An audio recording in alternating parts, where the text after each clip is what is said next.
Welcome everyone, and it's Jenny from Cape Town, South Africa, and we are about to talk about my favorite topic, fuck it, just chuck it. And for those of you who find that language a little bit offensive, dump it in the junk trunk. Okay, so what am I talking about when I say fuck it, just chuck it? Do you know how many times people declutter their houses, they hold an object, and they're like, oh, I'm not sure. I'm not sure what to do about this one, or I'm not sure what to do about that. I must keep that because, oh, so-and-so gave it to me. And, you know, when they come visit, I take it out and put it out. And then when they go, I pack it away. And I'm like, no, no, no, no, no. Do you know how many people have told me, family and friends, that I have been able to, over the years, turn any house into a home? It's a gift, I guess, in a way. And in another way, it's just common sense. I see in my mind's eye what I like, what is comfortable for me, what is pleasing for me. And then I rearrange things, I rearrange things until I hit that sweet spot. And then I know that that's how I want it. So why this topic? Well, it extends far beyond just your home, but we are going to focus on the home today. And what I want to tell you is it starts off with one little thing at a time.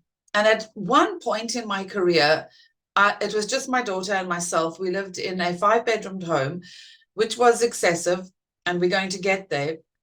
And so obviously with this big home came an accumulation of things. And it was in this time that things started to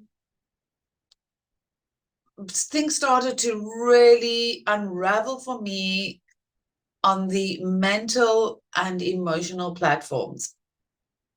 In 2013, my late stepmother passed away, and that was the year my daughter was in matric. Now, that is the final year of school. And my father then would be living on his own in this huge big house that would need a lot of care, and he would need looking after, and didn't know what to do. And so I decided, oh, well, the only logical approach is to move in with my dad to look after him, just to get him settled on his feet.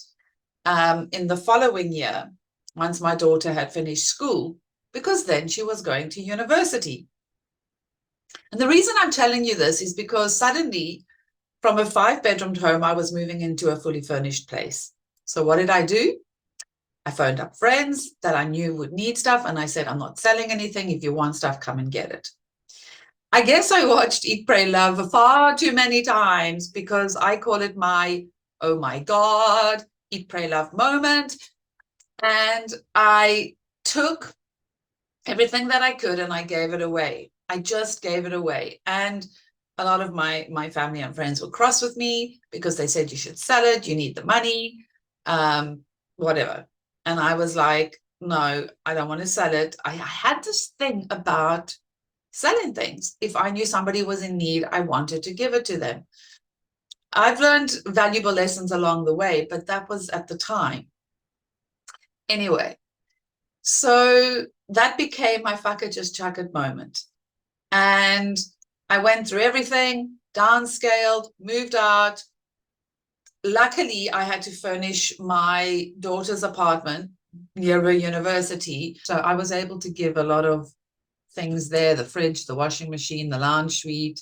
Like, I was able to take a lot of stuff there, some nice cupboards, and deck out the place that she was going to be staying in.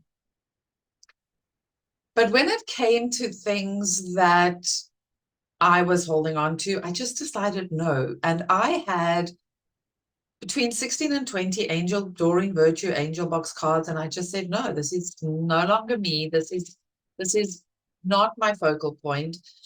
And I knew a friend who loved them, and I gave them to her. Like, just take these boxes. I had a massage bed, I had studied to become a Reiki master. I had the massage bed and certain furniture, and I just said to friends, take it. And I literally decluttered from this huge house to going into this place that was already furnished. So hindsight is 2020 vision. Yes, I could have sold stuff. I could have put stuff in storage because I knew it wasn't going to be a permanent situation where I would stay with my father for years. I knew it was just to help him for a moment in time. Anyway, so that was one of the processes. Then I did, after a while, move out because my other sister had moved in, so she could look after my dad as well. So I moved out. And I went from having so much to now being incredibly acutely aware of the fact that I wanted to tread lightly through this world. I wanted to tread lightly through this world, and I didn't want to accumulate things. I want nice things for sure. I'd love a lovely cappuccino maker. And there are things that one needs. And there are, of course, things that one needs. But I'd rather have less and have beautiful things that I like than have just an accumulation of a lot of things. So that was my moment. But before then and after then, I am one of these people that I will always take time out to empty cupboards, repack them, see what I can give away. And yes, I'm still giving away like clothes.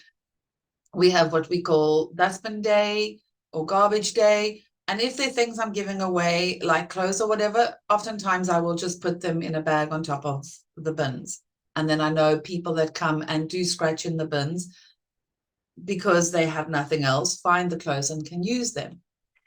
And so I know that we accumulate so much and it is weighing us down. Not only is it harmful to our planet, and let's not forget that for one little second, not for 1 second should we forget many of the things we have, including myself, many of the things are harmful to our planet. Plastic, lots of other things. So what I challenge you to do, and I will think about doing a declutter 30-day challenge or a month challenge this year, is I challenge you to just start small. Start small. Start with your clothes. Start with your clothes. There are people, and I do understand this, I'm not one of them, who they seasonal packers. So they'll pack out for winter and they'll pack out for summer. But because our weather here is not so extreme, it's not like the -20s and then the +30s. It's cold and hot, but it's definitely to no extreme close to that. So I have my winter and summer clothes out. Sure, I put my winter jackets in my office cupboard because I use them very seldom. But start with your clothes and ask yourself, do I need this? Or do I dump it in the junk trunk? Now, when you dump it in the junk trunk, you can have different boxes. One is to literally dump it in the junk trunk for the bin. Nobody's going to want it. Nobody's going to use it. To give away, to donate to charities or to hospice or to whomever. If it's books, consider giving to prison libraries. Consider giving away things. And if they're big things that you want to sell, sure, sell them. But the things that the resale value is so minimal, but the enjoyment factor that somebody else could get from it is far greater, then do that. Do that. There are things that we carry around in our lives now besides clothes. Look at your kitchen cupboards. Empty those. I know that's next on my list, that and my clothes again, and I've just recently done them, but I'm going to be doing them again. And get an accountable buddy.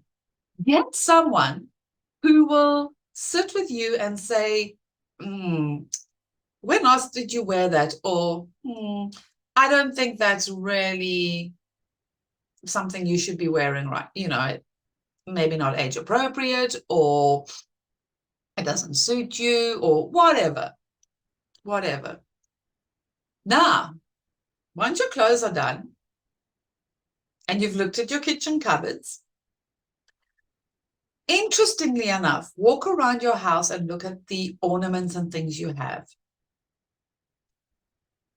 I am not an ornament hoarder or keeper. I am not.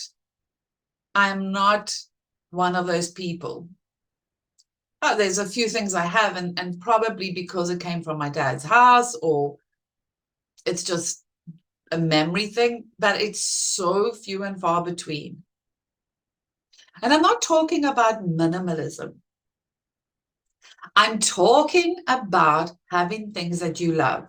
So in my mind's eye, I can picture my own apartment with lovely, fluffy couch. I love white. I have a black-haired cat, so that's not kind of practical.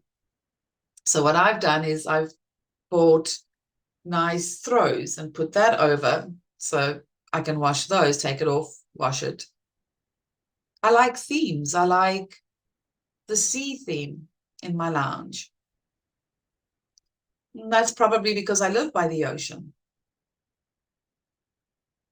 I like the simplicity and calmness of my office space. My bedroom must be a place where I can go and unwind and rest. And so many people say, don't have a television in your bedroom. I'm the complete opposite. I'm super cool to have a television in my bedroom. So do what is comfortable for you. Create a space that is, when you walk in the door, it's like, it's home. And sometimes it seems daunting. And as I said just now, get an accountability buddy. Now, this friend who is a neat freak. I mean, I thought I was extreme. She's amazing. And I asked her if she wouldn't mind. She visits her sister across the road and stays there for a few days at a time every month. And I said to her, oh, when you come next time, don't you want to really come and sit in my room while I do my cupboards? And she was like, oh, absolutely. And I was like, yes, that's amazing. So don't hold on to things just because. You either use it, love it, it's filling your space with beautiful things, and it creates a calmness and a serenity and a flow in your home. You don't want to chuck it, just chuck it. Just chuck it. So I encourage you to look at that, and I'll tell you why. Your external environment is directly correlated to your internal environment. If you are chaotic on the inside, highly likely that your space is chaotic. If you are calm on the inside, peaceful, not attached to things, you'll probably see that in your environment. But it's a step in the right direction. It's a step in the right direction. Some people would say, sort out the inside first and then the external will follow. And whilst that is true, on the one hand, on the other hand, create a space where you can start to prepare for your inner shifts. So create a space that you love to live in. If you have a home office like me, this is my home office. Over here, I have a shelf. Over there, I have a whiteboard. Over there, I have my flip chart. I have my home office space. And it's so vitally important to me that it's organized. So this year is about emotional, mental, and spiritual well-being. And to clear out your space is the best way to start. So January, we're going to be focusing on clearing out the space. Clearing out the space. Okay. Dump it in the junk trunk. Bucket, just chuck it. So let's look at January, where we focus on clearing and decluttering your home, your cupboards, your space. There's no rush. Let's just focus on that, okay? And then we'll take it one step at a time, where we will build on